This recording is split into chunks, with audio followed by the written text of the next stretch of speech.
உருளைக்கிழங்கு பஜ்ஜி. தேவையான பொருட்கள்: உருளைக்கிழங்கு பெரிதாக 2, கடலை மாவு 250 கிராம், உப்பு, மிளகாய்த்தூள், பஜ்ஜி பவுடர், பெருங்காயத்தூள். செய்முறை: பாத்திரத்தில் கடலை மாவை போட்டு உப்பு, மிளகாய்த்தூள், பஜ்ஜி பவுடர்,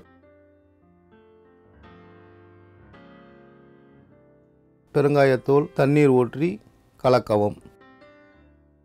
பிறகு உருளைக்கிழங்கை சிறிய பீஸ்களாக நறுக்கி வைத்துக்கொள்ளவும். வாணலியை அடுப்பில் வைத்து எண்ணெய் ஊற்றி எண்ணெய் நன்றாக கொதித்த பிறகு உருளைக்கிழங்கை மாவில் இட்டு சட்டியில் போடவும்.